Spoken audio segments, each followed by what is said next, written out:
Hello guys, and welcome to the first official video of Vegan Cooking Mastering. Guess what? Today I have a surprise for you because we're gonna make some delicious fermented vegetables.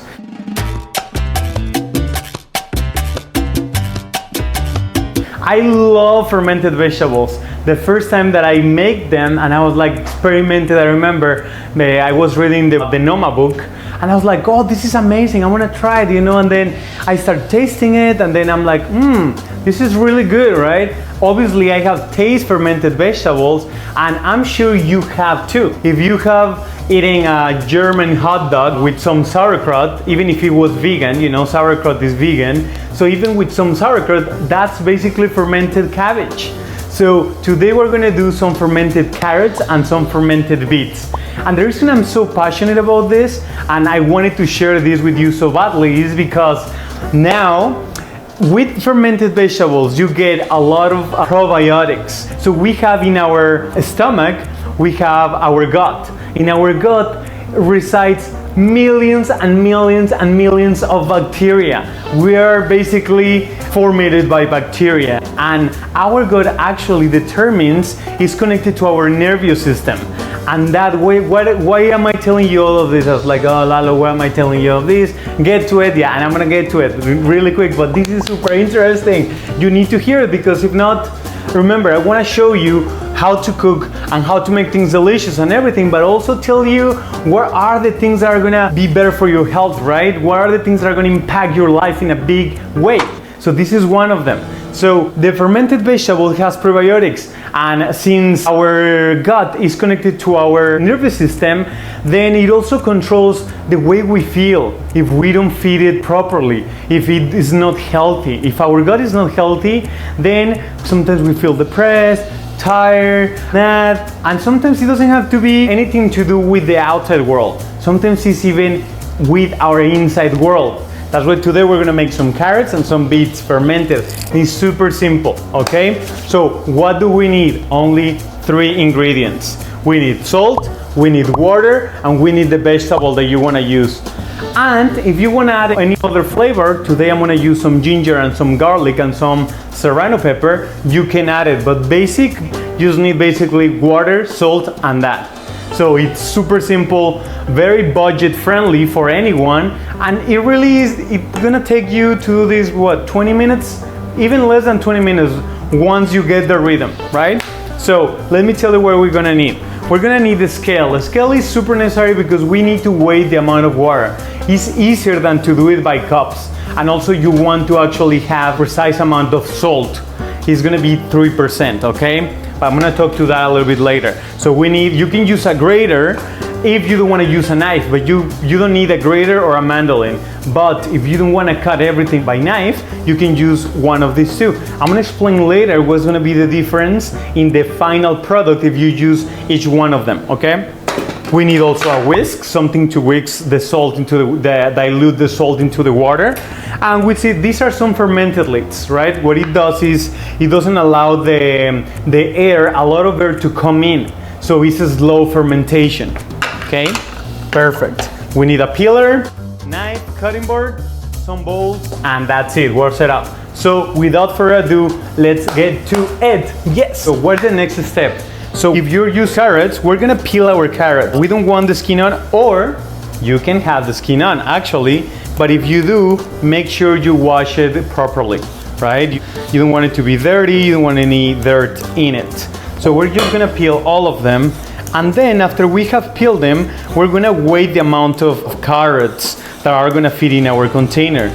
In this case, what I'm gonna use today is a jar, a mason jar. This is almost two quarters, basically 2 liters, the capacity of that jar. So what is the next step? After that, we're gonna cut them, right? We're gonna cut them to see how many of them it fits in that container.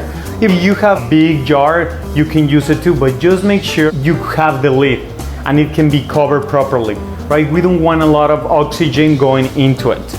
And I'm gonna explain you that why later. So let's peel all these carrots, get to it super fast, and then let's proceed to the waiting process because this is super easy.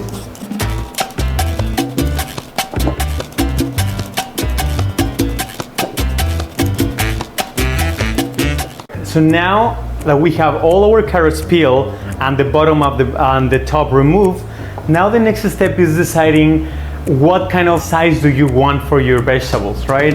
In the way that you're gonna eat it. Do you prefer something that is grated? Do you wanna just put it all over things, you know, like tacos or a salad, or just a torta, or just guarache? Yeah, those are just Mexican dishes, right? I don't know, you know, just my brain goes always towards Mexican food. But no, like, I'm serious, like, you can put it like on top of rice or beans or something, right? Lentils, chickpeas, whatever, you know, or just make a dressing. But the point is, what do you want to use it? In what form or shape would it be better to use or to have?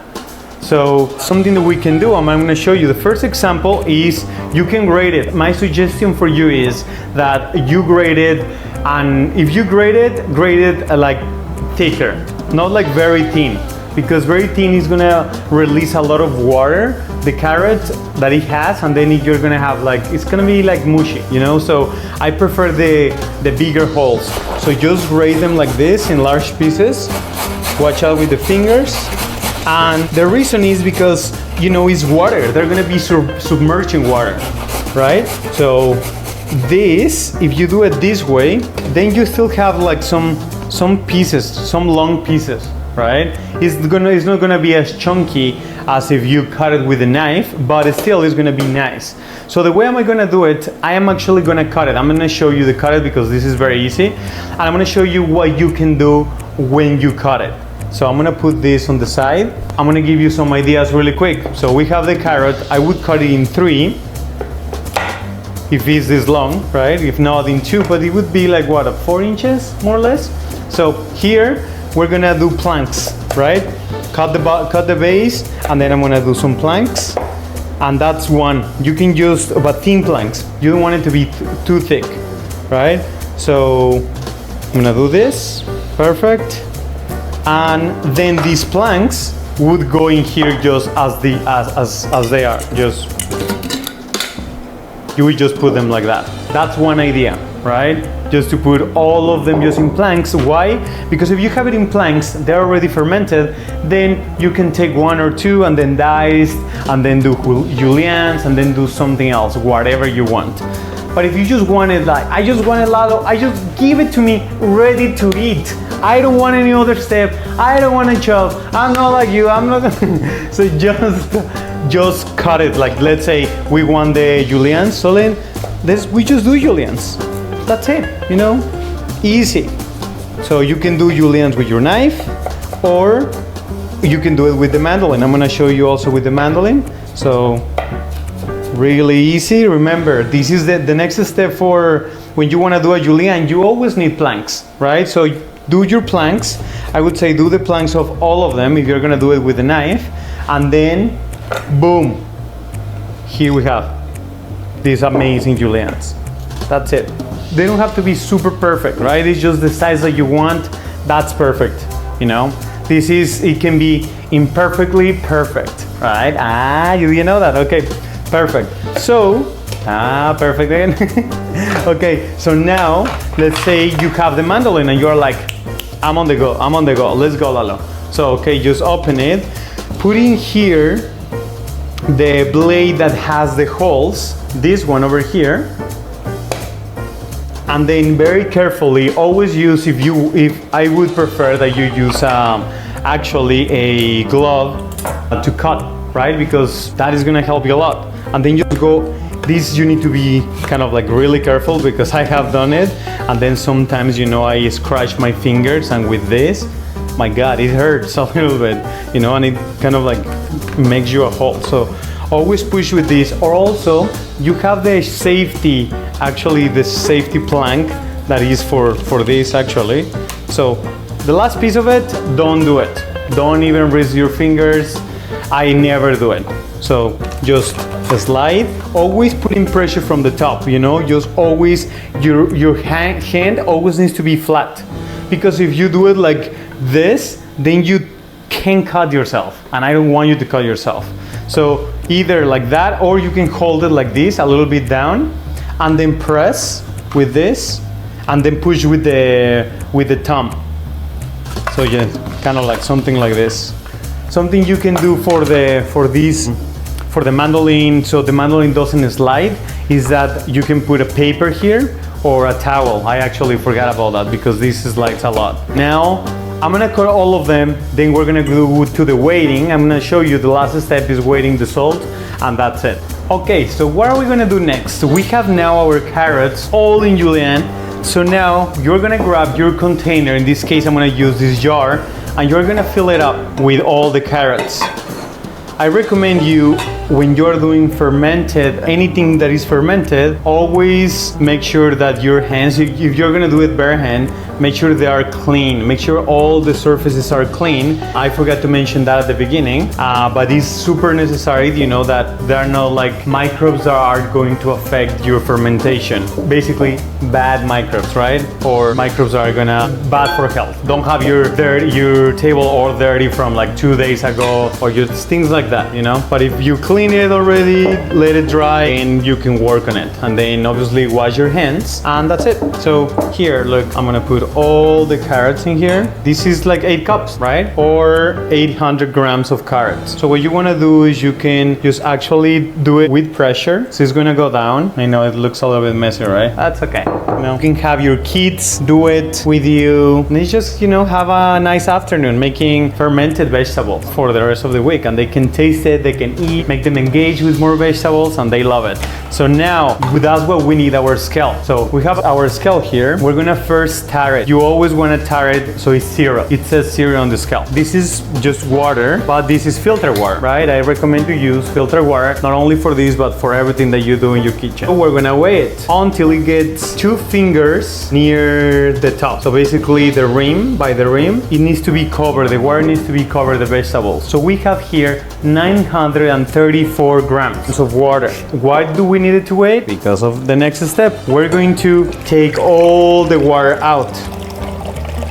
You're like, what?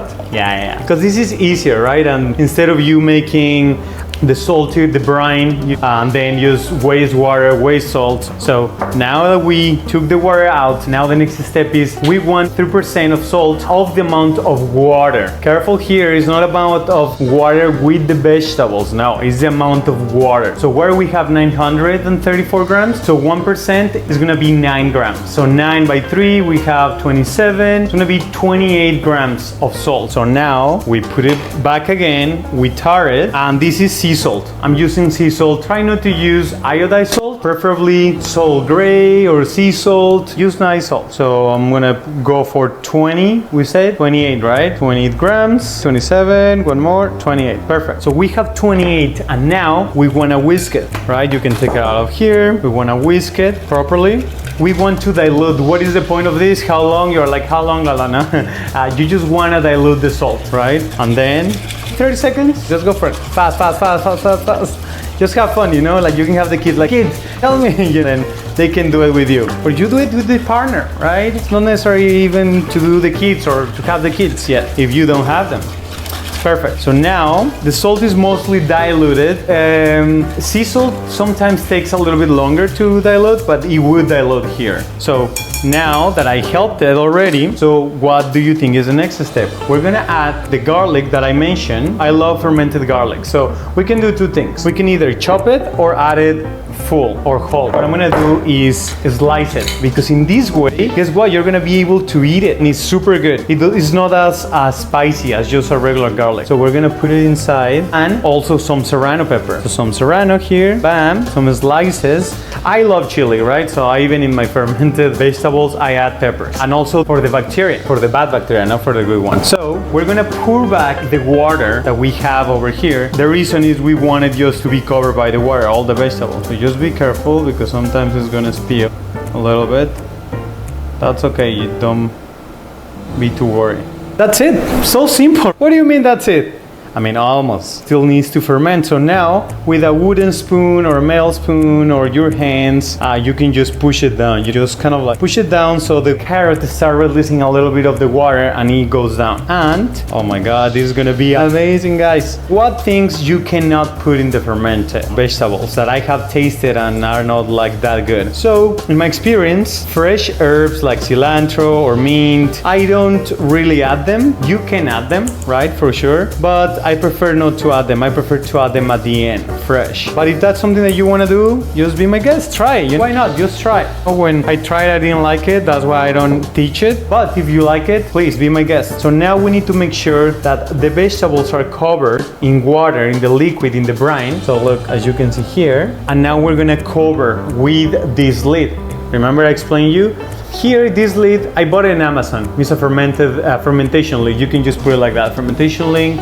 Or I leave you the link down below, so if you want to check it out, if that's easier for you. So what this helps is for the oxygen doesn't get into it. So it's a slow fermentation. So we close really tight, and now we're gonna put the date, the day of today. So we put the dates in this. It even has for the date, so you remember. But I always like to put a label, right, on this. So I'm gonna put the date here, and then I'm gonna explain you the last step. What you need to know, what temperature needs to be at, and for how many days, and how you're gonna check your fermentation and the fermentation process of the vegetable. So for you to see, I want that, I like this, or what do I prefer? So what is the next step? You need to know how to store it, for how many days, how to taste it, and how to know when it's ready. So what we're gonna do is first label it. I want you to put the name, fermented carrots, 3%. I like to put what is the percentage of salt, because then later on, when you learn more, you're gonna be able to see, play with those percentages. Don't play it now, do it now as it is, so you know. Then put the date. So now you have the date, the percentage of that, then now you're gonna put it away. Where and when you're gonna put it away. So the place that I want you to put it away is place that is not hot, that is room temperature kind of, probably between 20-25 Celsius degrees. The reason being is because if it's too hot, this is going to ferment too quick and it's gonna get vinegary, like super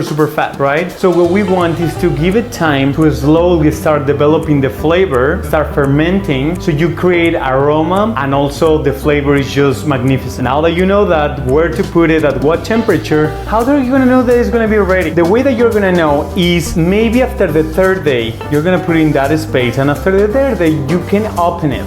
So you're gonna open it, you're gonna bring some tweezers or some fork that is completely clean, okay? Not dirty, because if not, you're gonna mess up all the bacteria game that is going on in there. Open it, you're gonna you open it, you're like, oh, it's so tight, okay, open it. Then you're gonna grab, and then you're gonna eat one piece. You're gonna smell it, and you're gonna be like, okay, how does it smell? Does it smell intense? You're gonna start noticing some bubbles. And you can see that here, there are no bubbles at all. No bubbles, zero. But then, in the next 3 days, you're gonna start noticing some bubbles coming up. Now you have an alive fermentation process happening. That's so amazing. And so when do you think is gonna be a good time to stop it? That's up to you. So start with 3 days minimum, and then taste it. And if that's a little bit too funky or too smelly or a little bit too vinegary for you, but if it is, just be like, okay, I'm gonna do 3 days. And then maybe next time you do 4, and maybe next time you do 5 days. The minimum that I do is outside, I leave it for 7 days. 7 days for me, I think is like a perfect. It's good, but it's not too funky, it's not too vinegary. Still, it has some taste, some notes of vinegar, but also it's crunchy. The vegetable is so nice when you cut it like this with your knife.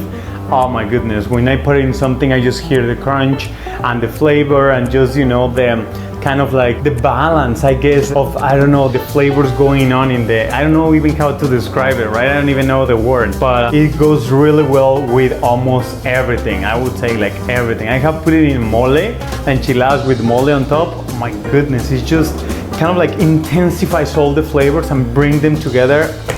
My goodness, I'm now craving that, thanks to you. Anyway, so that's basically what you're gonna do, taste it, and after that, when you start tasting it and eating it, always use a new and clean utensil, fork, always new fork. Never do the fork, then your mouth, and then again, like just one fork for this and then to the sink. Then if you want to do it again or serve more, always use a new one, right? So they don't create any mold or any bad bacteria in them, and keep them in the fridge. This can last you months and months and months if stored properly. If you did all this process as I told you, then you can put it in the fridge, eat it, and the more time it passes, the more flavor is gonna develop. And more if you have one of these lids in the fridge as well, because very little oxygen is gonna get in. You can put one of this normal, and that's fine, you know, when it's in the fridge. So you can keep making some more fermented vegetables. I hope you love it because I think this is amazing. You don't have to buy probiotics, you know, in the store, because everything you have it here, you have it at home. You can make it with your own hands, and you know the quality of the produce. You can use organic produce to make this, and it's gonna be amazing. You're gonna start noticing results, maybe better digestion. Like, everyone is different, you know, our microbiome is different for every one of us. Your diet is different, but I'm sure it's gonna help you to give more life into your gut. So probably you're gonna experience a little bit more energy, probably you're gonna experience less cloudiness in your mind, more like clarity. So now that we already did the carrots, we're going to go with the beets. It's really simple, it's basically the same process. So we're gonna peel it. So I do recommend you using gloves, because if not, your hand is gonna go all red. So yes, use gloves, please, por favor. And then we're gonna remove the skin, or you cannot remove the skin if you don't want to. It's really up to you. So I'm doing it with my knife now. Just remember, this is the technique that we use for doing supremes. I just love it in practicing it too, from the top to the bottom. Then we're gonna cut on the side. You know, what kind of cuts do we want for our beets? Maybe what we can do is just do kind of planks, but maybe some squares, something like that. I don't know. What do you think? What should we do? Because the thing is, I can do juliennes as well, but maybe I can just shave it, you know, and then show you the easy way. I'm gonna cut it in 4 and then just slice it. Maybe like a quarter of a moon, paisan kind of thing. I'm gonna cut them, boom, in half. This is pretty big. So what I'm gonna do is this. The thick part, I'm gonna just do in half, because this is gonna be kind of like a paisan. And the other part is gonna be like half one, so that's gonna be cool. But since this one is very round, so we're gonna do half and then half. Have it in 4, that's gonna be triangles. Now that we have this, we have our mandolin here. And actually I'm gonna need another glove, because I'm righty, not lefty. And I'm gonna do it actually faster with the right hand. So anyway, so we have this, beautiful. So hold your mandolin like this, and then just go for it. Here, just adjust the thickness that you want. I think this is pretty good. I don't want it super thick, so thin, so I can eat them with almost anything. Honestly, I don't like them shredded. The beets, no. The carrots, yes. But shredded, fermented, I didn't have a good experience, and I'm gonna tell you why. Because beets have extremely lots of amounts of sugar, and I think that had something to do with the fact that they can get more mushy and actually taste a little bit weird, and the texture, I didn't like it. It's just my theory, right, about the sugar in the beets. But look, what's the next step for this? Let's see if you remember. You already saw all the steps for the carrots, so you cannot say, oh, I don't remember, Lala, because I'm gonna start making quizzes at the end of these videos, because otherwise, how am I gonna know if you actually learn? Or just leave it in the comments, actually. Just leave it in the comments. Oh, the next step was this. Just let me know. And also, any feedback is very welcome. Even the bad feedback, just put it in there, because you never know. You'll learn from everything, right? So you're like, oh, you talk so fast, or you talk so slow, or your accent, I don't understand anything. I know my English it has improved, right? You can go and watch my first videos, and actually you're gonna realize that my English actually improved. I improved it for you, because I was like, yeah, those guys probably don't understand a word of what I'm saying. Your thoughts, if you thought this was easy, it was useful when you made it, just let me know, because I am really excited. People make this kind of thing. I'm just gonna put them on the side, then just get it over with. We're putting now the beets into the jar. Same thing that we did with the carrots. Just put them in, all of them. We're gonna add some ginger into this beet, some garlic, and of course, some serrano pepper, you guess. Okay, beautiful, beautiful. They fit it perfectly. Nice. What do you think we're gonna do next? Weigh the water. We're gonna fill it here. It's gonna be very similar to the carrots. It might change a little bit, but not really too much. Our scale is in zeros. Let's check it out. It's way less. So that's 6 and 60. So 660, that 19.8 grams. So 20 grams, basically. We're gonna tar it, and we're gonna go for 20 grams. 20 grams, 20 grams, 17, 19, 20. Perfect. Oh, we don't need the skull anymore. Dissolving the salt. Perfect. How much color the beet has, right? Like you just put them there for seconds, the water, and look, it turned out already red. And did you know something that is a fun fact? And I mean, that's really a fun fact.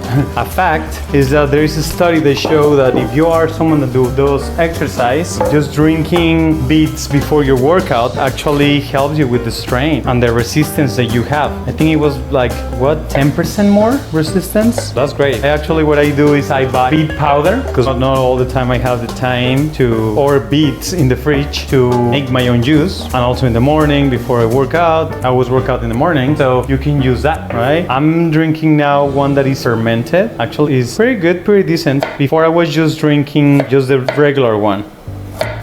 So you should check that out. And to exercise, you want to start testing this and see, if there is a difference. If you feel like you have a little bit more power, go check it out. It's gonna be good for you. For me, I do believe it does help me. Also, I'm mostly fasting at that point because in the morning I eat very kind of like almost the afternoon, 12 p.m. So for me, I have felt an impact, like my workouts are not so heavy and I carry weights and all of that, or just body weight. Anyway, enough with that. And now we're just gonna put the water back in. I hope it doesn't happen the same that happens with the carrot, because this is gonna stain my table. Okay, just slowly. I'm gonna bring it up. Oh my goodness, a little bit. Okay, that's all right. Okay, clean it fast, and that's it, guys. We're gonna finish with the same process that we did. Bring it down, then cover it with the lid. Label it. Remember, it's super important that you label it also, so if you for any reason you didn't put the date on the lid, you can say like, oh, what was it? Oh, okay, so it's been 3 days, right? You can even do the hour, like what time am I doing it right now? Then 7 p.m. and then 7 p.m. next day is a full day. Okay, so this is the same day, the 29th. Okay, perfect. Now do the label, and that's it. Look at these beauties. Move the gloves. The show is over. Label, that's it, guys. You have the label, both of them. Look at this, how beautiful. Perfect. You did it. You did it. So I want you to try it. I want you to do it. You can do other vegetables if you want. And remember, if you have any questions, just go there. Turnips, can I do turnips? Just put it in there. Any questions you have, put them down there. Because then I know what you need to know and I can answer it super fast. Thank you so much. Look, I hope you love it. Thank you.